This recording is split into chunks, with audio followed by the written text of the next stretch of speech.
I have nothing to say.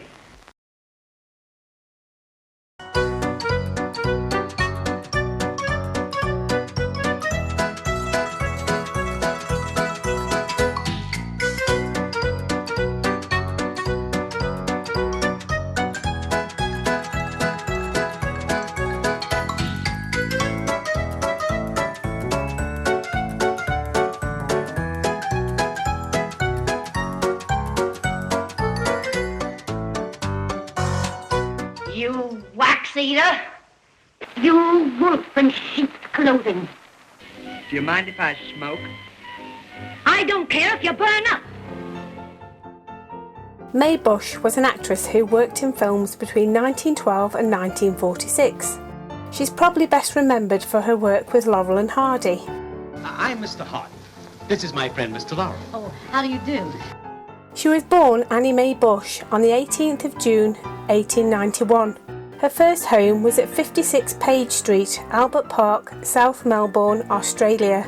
Both of Mae's parents were vaudeville performers. Mae's mother, Maria, she was an opera singer, while her father, Frederick, he was a conductor with the Melbourne Symphony Orchestra. Mae's mother started her vaudeville career in 1883 under the stage name Dora de Vere. She toured India and New Zealand in the play Hudson's Surprise Party. While both of the parents did tour with various other companies, they did have to take a break from the touring when the children were born. First we had Dorothy, who was born in 1889, and then 2 years later we had the ever popular Mae Busch was born. Sadly, Dorothy passed away at only a few months old. In August 1896, following a concert tour of New Zealand, the Busch family set sail to the United States via Tahiti. After a long ocean voyage, the family arrived in San Francisco. By 1897, they moved to New Jersey, where at the age of 6, Mae was placed in St. Elizabeth's Convent. By 1903, now aged 12, Mae had joined her parents in vaudeville. They named themselves the Busch de Vere Trio and toured the United States with their show. Mae eventually left the Busch de Vere Trio to pursue her own work. She met an actress called Elsie Janis. Yeah, so Mae spoke to Elsie regarding a career on stage, and then Elsie introduced Mae to Charles Dillingham. He was a producer of a play called Over the River, which featured an actor called Eddie Foy. Now, the leading lady of the play was an actress called Lillian Lorraine. Mae ended up being Lillian's understudy in this play at the Globe Theatre, Broadway, New York. But then Lillian left the company unexpectedly, so Mae then ended up playing the lead role for the entire season. Mae became very good friends with up-and-coming actress Mabel Normand. But the pair of them, Mae and Mabel, ended up in Hollywood together, where they worked on stage and they were pursuing a film career. Mae then landed a part in a show called The Beauties, and that show was produced by Jess Lasky, and the show played at the Orpheum in Los Angeles. It was while Mae was appearing in The Beauties that she was spotted by film producer Max Sennett. Now, Mae landed herself a job working at Sennett's Keystone Studios, and Mae's friend Mabel also got a job there as an actress. When Mae arrived in Hollywood, she claimed that she was a really competent swimmer and a diver, which would have proved useful because her first role apparently was in the film The Water Nymph, and a requirement for that role was to be a swimmer and a diver.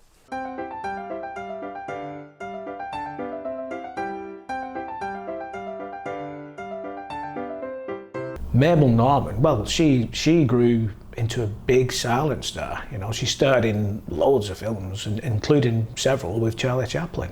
Mae appeared in a variety of supporting and leading comedy roles alongside her friend Mabel Normand and more stars of the time, including Fatty Arbuckle, Charlie Chase and Edgar Kennedy. Max Sennett and Mabel Normand's friendship grew into a close relationship. By late 1915, the pair of them were engaged. However, their engagement didn't last. It soon became apparent that Mae had also become more than just good friends with Sennett. And Mabel arrived home one night and found Mae Busch in the bed with Max Sennett. Mabel said afterwards that Mae Busch was fantastic at throwing, and her pinpoint accuracy was proved when she threw a vase across the room and hit Mabel. After over 20 films, the affair with Max Sennett brought an abrupt end to Mae's friendship with Mabel and her career at Keystone Studios. Mabel also parted company with Sennett. She established her own film studios, where as well as an actress, she became a screenwriter, producer and director. Shortly afterwards, Mae met, fell in love and married actor Francis McDonald. They were married on the 12th of December 1915. In 1917, Mae was working at Universal Pictures, where she starred in 2 films, The Folly of Fanchette and The Fair Barbarian. The Fair Barbarian she was in with Charles K. Gerard, who some people might remember was Lord Plumtree, with Laurel Hardy many years later. And again, a vampish, sultry type lady who is after the men. It was in 1919 that Mae ended up working with a former employer from the vaudeville days, Jess Lasky, who, after evolving from his vaudeville work, he became a co-founder of Paramount Pictures. And she was working with big names of the time. And one of them was famous escapologist Harry Houdini.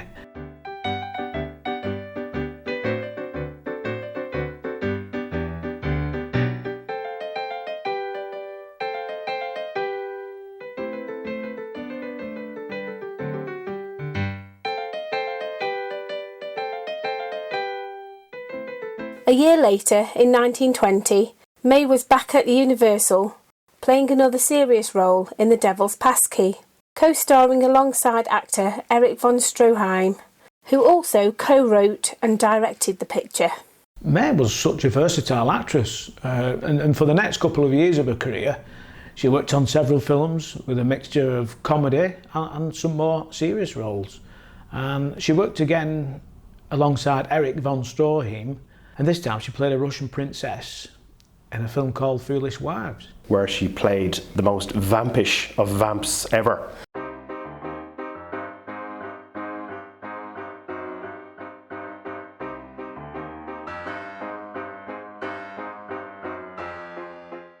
So much so that the trade magazines copped onto this, and she was described as being of exasperating beauty.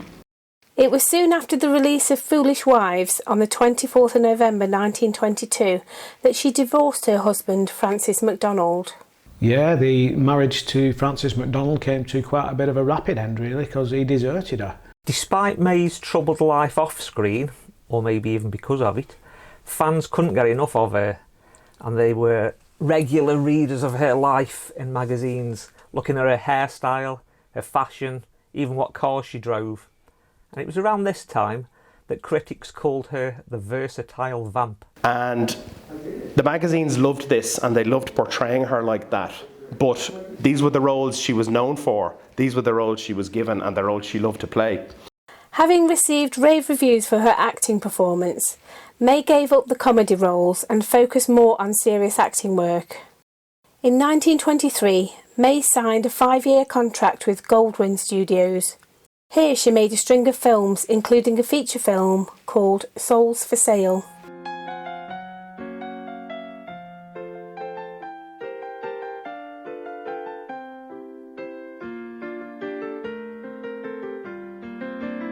By this time, Mae's career was booming. She was making plenty of money, and lots of it, and she certainly knew how to spend it. Her problem was money. She just loved to spend the money she was earning from her movies. In fact, she had a cook, a liveried chauffeur, a private secretary, a personal publicity man, a business agent, servants in the house, and even a maid to go to the studio with her. Towards the end of 1925, Mae had reached such a high level of success that she was very popular with fans and critics, and her acting profile was going from strength to strength. She was set for superstardom, really. However, halfway through a contract with Goldwyn Studios, Mae suffered a nervous breakdown and she stepped away from the limelight. So she had a bad end to 1925, but by 1926 she made a fresh start, and it was then where she became a freelance actress, working for various companies, some of the bigger companies like Columbia Pictures and Universal. Mae also found love again and was swept off her feet by salesman from Milwaukee, John Earl Cassell. And after just a short romance, she was married again, a second marriage. They got married on 30th of June 1926. Mae kept herself busy as a freelance actress. In 1927 she landed a role in the Hal Roach comedy starring James Finlayson, Stan Laurel and Oliver Hardy. That film was Love 'Em and Weep, the first of Mae's 13 films starring alongside Laurel and Hardy. She makes such an impact straight away. She comes across as bossy, she comes across as in charge. You can tell she's a lady who, a lady of the world, let's put it that way. Mae was in her mid-30s then, and she played a character called Peaches who came along to blackmail James Finlayson. Her versatility shines through. She does the comedy, she can do the drama.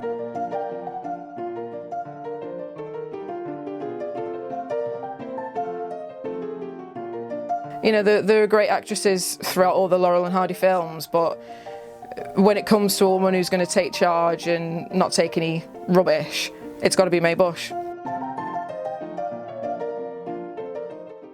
Stan was so impressed with Mae's performance in Love 'Em and Weep that he specifically asked for her again, and of course, happily for us, she does appear in several Laurel and Hardys as we move forwards. Mae's next film was a job working with a very famous film director, Cecil B. DeMille, on a film called The Bride of Colorado. Mae also worked on several more films for different companies for the rest of 1928. By 1929, the movie industry was evolving. Silent films were becoming a thing of the past. Landing herself another role at Hal Roach Studios, Mae got a part playing Mrs. Hardy in Laurel and Hardy's first talking picture, Unaccustomed as We Are. What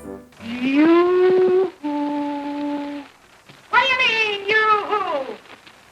Yeah, it was the first talking picture that they did. This is the first time that Mae actually plays Mrs. Hardy, though curiously she's called Barbara in this, which is quite interesting.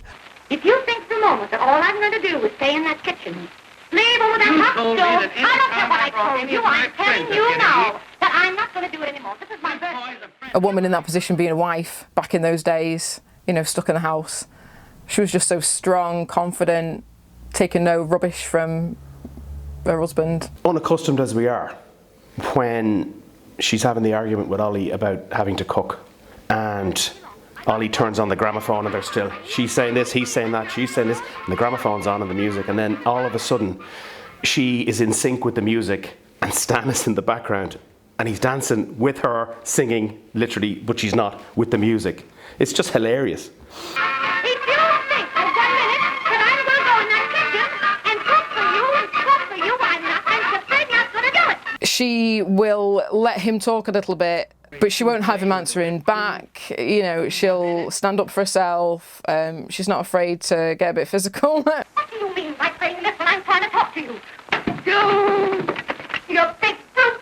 It's nice to see a woman back in those days stand up for herself a little bit and not just be this, you know, shy, dominated woman. She did not have any of that. Following Unaccustomed as We Are, Mae made 2 more films. One a silent film for MGM, A Man's Man, which featured Greta Garbo. Mae also made a film called Young Desire for Universal. Despite being busy with her film work, Mae went through more marital difficulty off screen, as her marriage to John Cassell came to an end. They were divorced on the 12th of September 1929. Yeah, second time divorced from John. In 1931, Mae was back with the boys again in a 3-reel talkie called Chickens Come Home.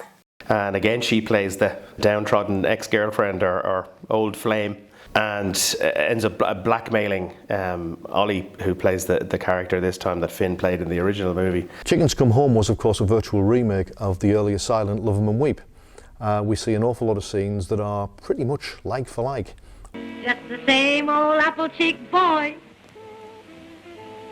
Probably being sensible and being like Stan and Ollie and being immediately afraid of her until I grew up and wanted to be just like her. But when she first storms in and she's so confident and knows what she wants and just goes for it, I was, just duly terrified. I'm sorry. I have another appointment. We'll have to call the whole thing off. Oh, is that so? Well, that's where I live.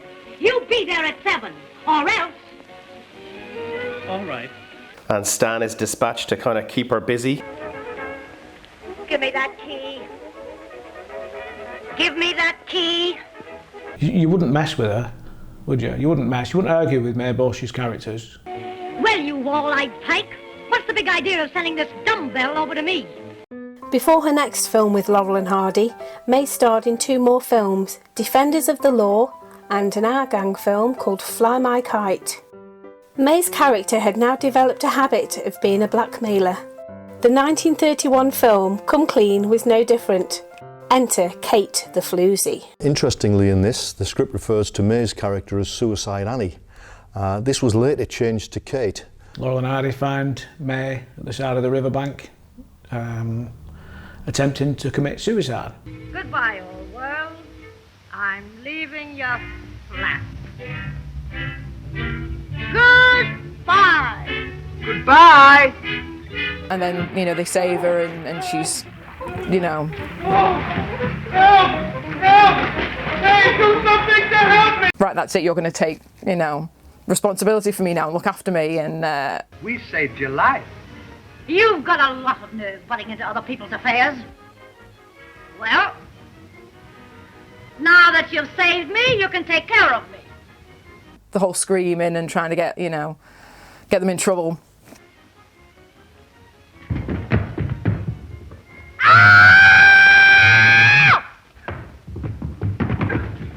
Mae's character, Kate, in Come Clean, completely dominates that entire film from beginning to end, really. She's got such a stage presence and, being very dominant and just is so present in every scene. You can't ignore that she's there. She just dominates it all.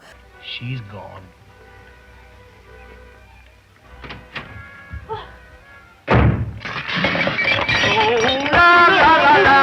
Again, just confident, terrifying, in charge, just what you want to see, and in a woman in the 20s when they're still being oppressed, through the 20s and 30s, you want someone to stand up. It's just great casting. Immediately after Come Clean, Mae appeared in the prison melodrama called Wicked. She played a character called Arlene. Also starring in that film was child actress Jackie Lynn, who later appeared with Laurel and Hardy in their 1932 film Pack Up Your Troubles. 1932 was a busy year for Mae. She worked for several different companies and with several up-and-coming stars of the time. Her roles were a variation of westerns, dramas and even a horror film, featuring lead actress Fay Wray. In the film Women Won't Tell, Mae appeared alongside another popular face from the world of Laurel and Hardy, that of Walter Long. Mae went on to work with Walter again in 2 more Laurel and Hardy films. More on those later. Mae only made 1 film with Laurel and Hardy in 1932, Their First Mistake. Even though she only appears in the first half of the film, she makes her presence known. Good morning, sweetheart. Don't good morning me.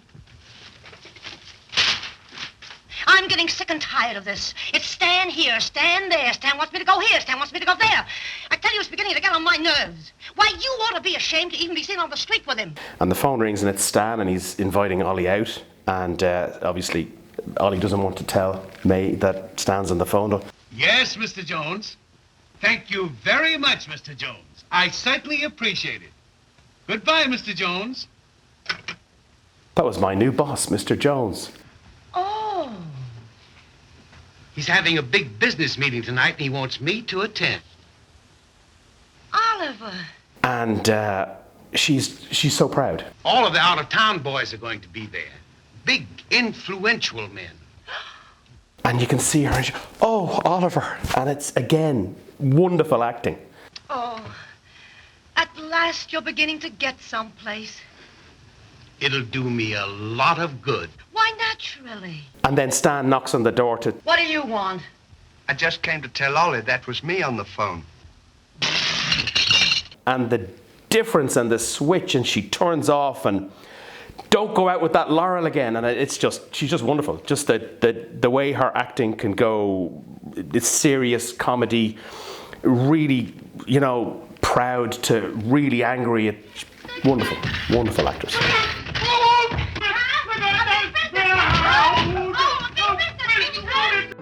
In 1933, Mae kept herself busy with several films, including one with the lovely Thelma Todd. After another couple of films under her belt, Mae was back at Hal Roach Studios with a 2-film deal.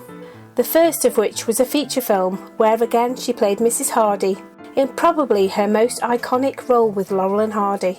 Another role where she's Mrs. Hardy and she's very in charge. Oh, what do you think this is? Halloween? Come in here, you bad boy. Come on. Ollie is clearly scared of his wife in this. Well, what's new, sugar? Oh, nothing much. What's new with you? Oh, nothing to speak of. Yes, there is. You didn't tell her about going to the convention. What convention? And the argument ensues. You're not going. What do you mean I'm not going? Just that. And she's just flicking the knife from her to him.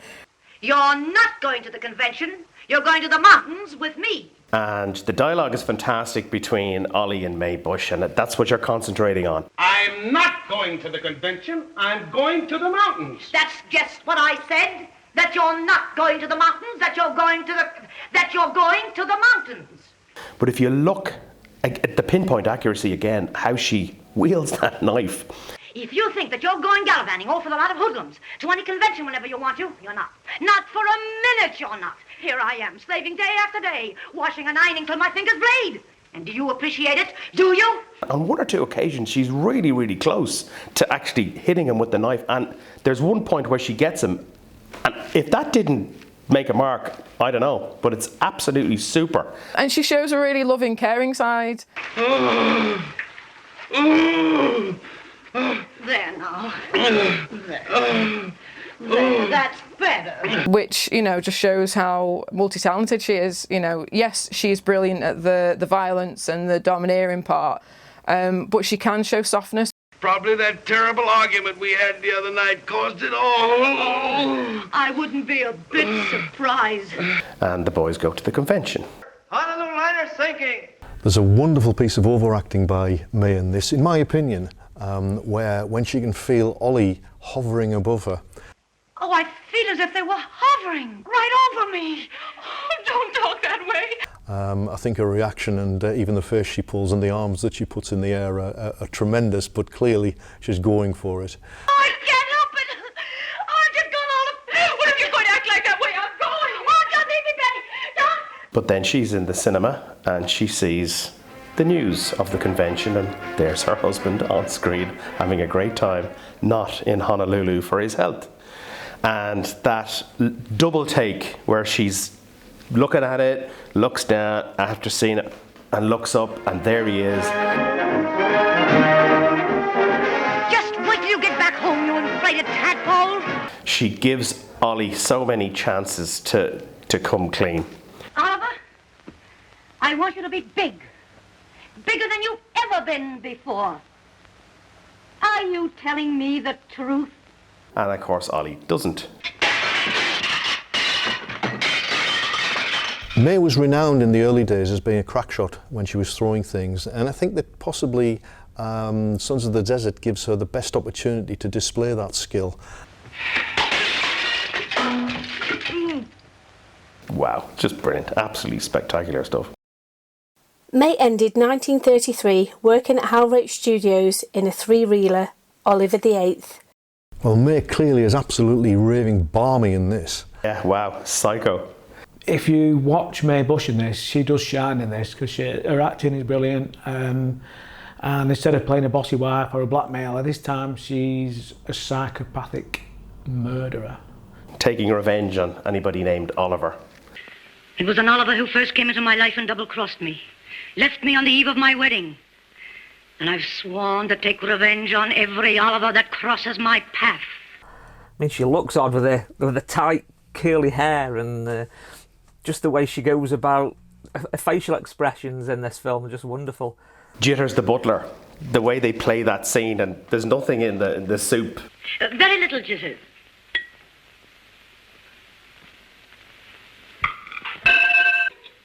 But it's lovely, isn't it? And, you know, absolutely class stuff. I mean, that scene at the end where she's sleepwalking and she's sharpening the knives, I remember that scaring the shit out of me when I was about 6, when I first ever saw it. I love Mae Busch's performance in this film. I think she's wonderful. Goodbye, Oliver VIII. I hope you have a nice, long sleep.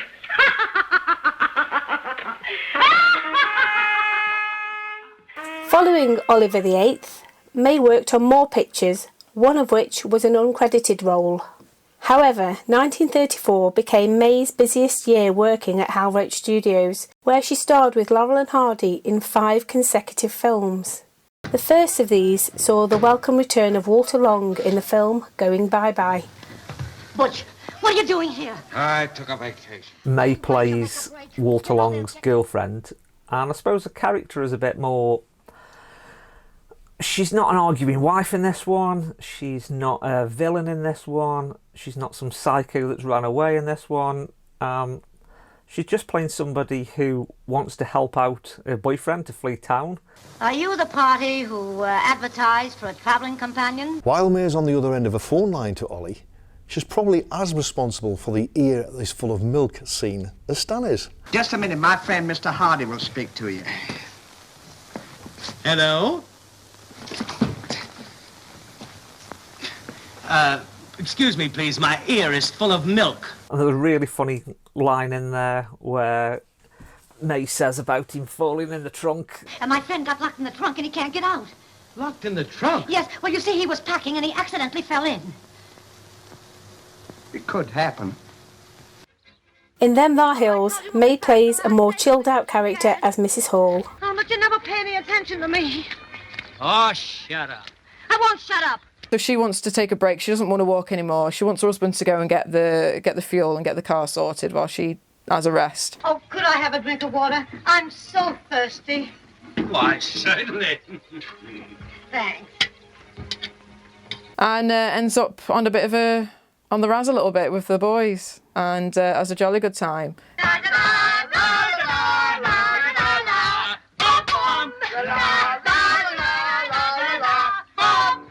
So it's nice to see her enjoying herself a little bit and making new friends. Interestingly though, Them Thar Hills was filmed in June 1934, and during production it was both Stan and Mae's birthdays. Stan was 44, Mae was 43, and it's reported that they did have a drink at the studio to celebrate the birthdays. So I reckon that the good old mountain water you see them drinking is the real deal. And she's absolutely pickled by the time Charlie Hall gets back. She's more of a light-hearted character in this one. It's the nicest character I think she ever plays in any of the roles she does with Laurel Hardy. Come on! I said get out of here and get in that car! Come again. In The Live Ghost, Mae features in her smallest role within a Laurel Hardy film. She's a bit of a floozy. Walter Long is trying to chat her up. How about you and me getting married, eh? What, marry you and live on that ghost ship of yours? Don't use that word ghost to me! There ain't no such thing as a ghost. Hiya, Captain. What's going on here? Oh, my husband! Dear old Maisie! Don't Maisie me! I'll wait for you, okay? The next film, Tit for Tat, was made as a sequel to Them Thar Hills, which was filmed just 6 months earlier. This time Laurel and Hardy are opening their electric shop beside Hall's Grocers, run by Mr. and Mrs. Hall. Remember that fellow who we met in the trailer? Remember his wife came in and she asked for a drink of water? Tra-la-la-la-la-la-la-la-la. Pom pom. Again, it's nice to see Mae Busch in a bit more controlled. Her emotions aren't totally taken over, and yeah, things aren't getting smashed. It's the boys and her husband that are doing that instead. She's a little bit more in control. And of course, Charlie Hall still has it in for Ollie. I remember you. And I remember you, too. And a great scene where Ollie ends up sitting on her windowsill. What? Oh, I'm in a slight predicament. Would it be asking too much if I used your stairway? And in order to get down, has to go through her bedroom to come down. And of course, Charlie Hall sees him coming down. I've never been in a position like that before. And Charlie Hall jumps to conclusions. And as well, because she's got nothing to hide, there's nothing going on with Ollie, even though it might appear so. No hard feelings. Madam, allow me. Goodbye. Why, Pierre, you're not jealous, are you? Certainly I'm jealous. Oh, In The Fixer-Uppers, Mae Busch takes a leading role, this time playing Lady Gustav. She's a bit more of a relaxed person, a bit more timid in this one, which is, again, shows Mae's versatility as an actress. Well, what are you crying for? Oh, you wouldn't be interested in my troubles. And she's very upset. So you won't talk, huh? Because she believes she has lost her husband's affections. Oh, if there was only just some way I could bring him to his senses. So she comes up with this plan to make him jealous, and offers $50 to the boys if they'll help her. $50? How long do you think it'll take to make your husband jealous? Oh, not more than a day. That's a lot of money for one day. Well, you can do it much cheaper by the week. And then she goes into the scene with Stan where she explains the way my husband kisses me, and if you were to do that, that would make him jealous. I wonder how Stan felt about kissing Mae Busch for so long. Because some actors aren't keen on kissing, are they? You know, you don't know what's going on behind the scenes, do you? So it might be that they didn't want to. We've timed this at 43 seconds, and this scene is totally and utterly dominated by Babe, who is absolutely wonderful in his camera looks, looking at his watch, checking if it's working. The reason for it, of course, is this was a post-code film, and the code actually stated that any form of interaction couldn't exceed 5 seconds. So the maximum time we will see Mae and Stan kissing is 5 seconds.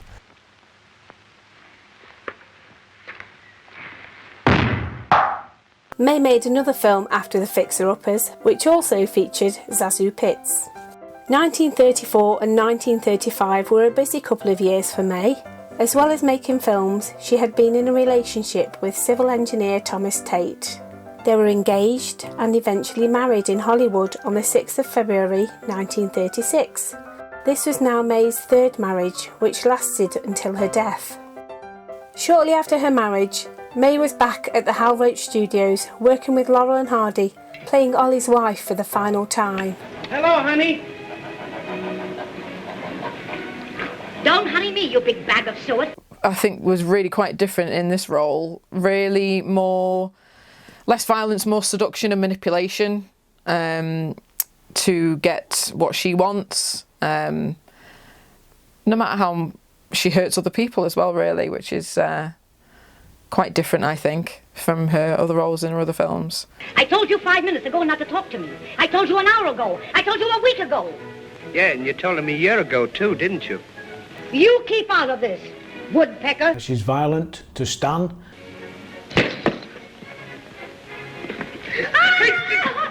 Here, what a wife. She's blatantly cheating on him in front of his face. And every time he kind of catches her and she just makes up an excuse, oh, okay, fair enough.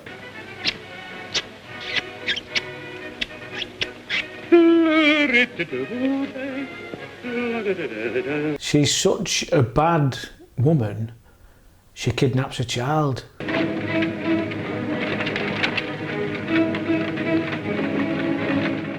Well, you know me, I'm not one for kids, but I still think that's very harsh. Very, very harsh. Mae introduces the child to Ollie as his child. Well, why didn't you tell me before? Because I didn't want her to know who her father was till she was old enough to stand the shock. But it just shows that was what her character was. You know, she'd do anything to get what she wants, even kidnap a kid. Good film, really, really good film. Hitler banned it because it showed Romany gypsies. But yeah, she was good. It was her last film. That was her swan song with the boys. She played a great character. Again, Ollie's wife again. You know, that's what we remember her for. He's fast asleep. How you know? He's got his mouth open. Where'd you keep his money bag? Usually under his pillow. Production of Mae's last film with Laurel Hardy suffered due to various illnesses and a sudden death. Stan went off a couple of times with flu. Mae Busch was off for 4 weeks with flu. Ollie's wife Myrtle, she was going through alcoholic problems. And then mid-production, the lovely Thelma Todd was found dead at the wheel of a car. It's hard to believe that after only 13 films with Laurel and Hardy, we never saw Mae Busch star with them again. Mae actually sued the Hal Roach Studios following completion of her scenes on The Bohemian Girl. The boots she wore as Mrs. Hardy apparently caused an infection in her feet, but what she failed to mention was she had a pre-existing condition. Naturally, she lost the case, and that was the last time she worked for Hal Roach. Although Mae didn't work with Laurel and Hardy again, she did continue as a freelance actress, working for different studios, playing in different roles, and working with many other big stars of the day. In 1941, Mae appeared in the film The Ziegfeld Girl alongside Judy Garland and a young Jackie Cooper. Of course, some of us know Jackie Cooper as Clark Kent's boss Perry White in the Superman films. In 1942, Mae appeared in 2 films, Hello Annapolis and The Mad Monster. Although credited in the films, these were by far not her biggest roles. Yeah, so after those films, there doesn't seem to be any record of what Mae was doing between 1943 and 1944. However, by the time she's on screen again in 1945 onwards, the roles she played were uncredited. Cross My Heart features Mae's last film appearance as a juror.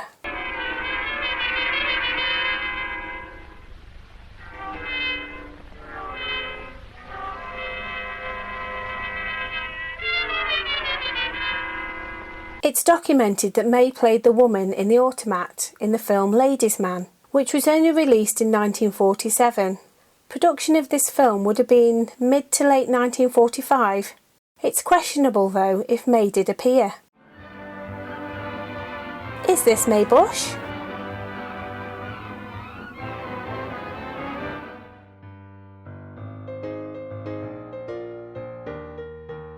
Mae Busch began her film career in 1912.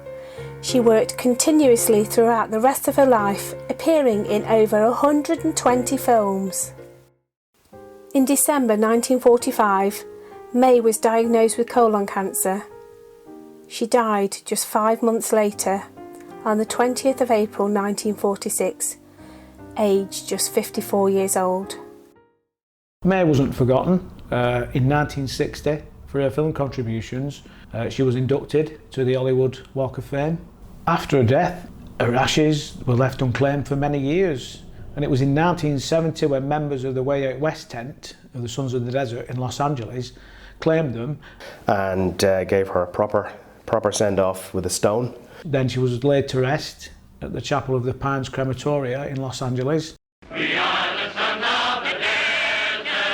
When the Sons of the Desert organisation was founded by John McCabe in 1964, Stan Laurel himself helped write the Constitution. Article 9 states, "We shall toast the stars of their films, in particularly Mae Busch and Charlie Hall, who are eternally ever popular." If you study a little bit of the life of Mae Busch, I reckon it's to do with the following. In her early films, she was the vamp, the slutty character who men loved, okay, and women hated. And every one of the trade magazines, the Photoplays, Motion Picture Weekly, the whole of them they describe her as vampish Mae Busch. Now that's fair enough, but that's appealing to men and women hating her, okay?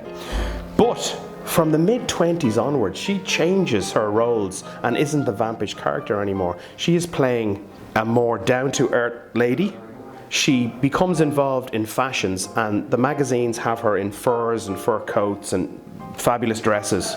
And this obviously appeals more to ladies than it does to men. But when then she starts working in the Laurel and Hardy films and she's playing the wife, she's not playing a wife who is downtrodden or put upon. She's playing one hell of a very, very strong lady. This is appealing to the women and ladies at the time. So she's not only popular originally with the men, she's popular now with the ladies. That's ever popular.